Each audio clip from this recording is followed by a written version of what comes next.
Uh, let's focus now on kind of the business in the first years and how it did. Uh, First of all, did you see profit in your first year of the No, business? we didn't see profit for the first couple of years. The cool thing was, right around the time that I started this business, my grandmother started helping me out. So basically, I had an investor, and it was my grandmother. She has always had a lot of money, and like my whole life, I've never asked her to borrow money, you know. So it kind of got to this point in my life where it's like, dude, she's always offered to give me money. I might as well like take advantage of it now. So for the first couple of years, she was just helping pay the bills. And you know, they weren't that much. I told you the rent when we opened was $970 Mm-hmm. because it was just that half. And then um, it was electric. The electric bill in the summer it'll get up to like $400, but for the most part in the winter it's like $80. It's just the AC. Oh yeah. And we spent like $3,000 on gear. We did not have good gear. I mean, that's the other crazy thing about it is, you know, what you were saying about trying to find investors or trying to find clients. I mean, it kind of was like that because we didn't really have good gear. And even though our engineer was really good, he was fresh out of Full Sail. He was kind of in a similar situation to me, but before he went to Full Sail, he was already a good engineer. So when he went there, he just got a little bit better. But we were still, you know, the reason that I had confidence when we started is because I said the way that this place is built sounds incredible, and that's kind of the way that it was. Like we got lucky that we got the way that it was made because you can use a shitty mic in Studio A and it's gonna sound good just because of the way the room's built. And when you're mixing in Studio A, it's gonna sound good even if you suck at mixing because it's so well treated.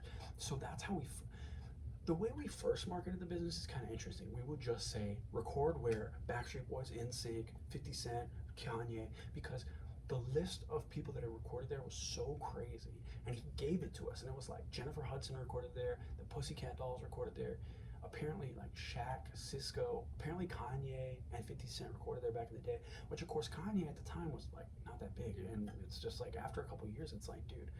So we used that strategy until we had nicer gear, you know.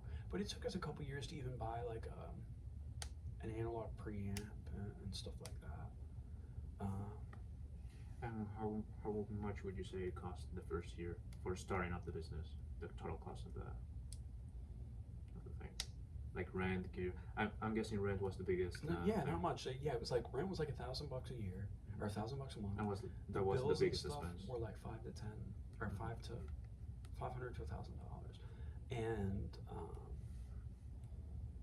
you know, I paid my engineer just depending on how many sessions we got and stuff like that. So for the most part, it didn't cost more than like 2 or 3 thousand a month to run it the first year. 3,000 a month. Yeah, and I spent $3,000 on gear total in the first year. Like that's the, you know what I mean. So So it would be like altogether, like 36 a year. yeah, yeah, exactly, like 30 to 40 thousand the first And would year. you say that number has maintained over the years?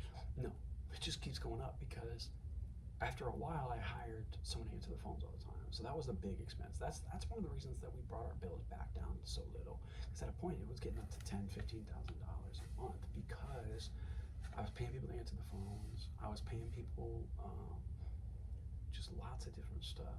Sometimes you experiment with like advertising. Like one time I paid someone to advertise on Google and I paid like $1,000 and we didn't get like any clients out of it and stuff like that. So, but for a while it went up and then I started to figure out how I could start saving money at different stuff, you know. At different wow, my God. Tell me a little bit about insurance. You because that's a topic that not a lot of studios have that clear. How was that process to getting an insurance on all your gear, on your properties, on your people? It's actually not that expensive. So in my lease, the insurance that we were required to get is called general liability insurance. It's like your Mm-hmm. main insurance, and not only does it kind of cover if something breaks or this or that, but it covers weird, weird things of if like your client leaves and works for someone else, or like there, That's a weird thing. it Yeah. covers something like if someone slanders your business or something, or if like it covers stuff where like if you were to pay one of your clients something and then it doesn't they don't like it or it doesn't work out good, or you know, then you're not responsible for redoing it for them. It's just all this weird stuff. But when I first got that insurance that was required by my landlord, it was only like $100 a month. So I just got a year long insurance policy and I paid like $100 a month. $100 a month. Yeah,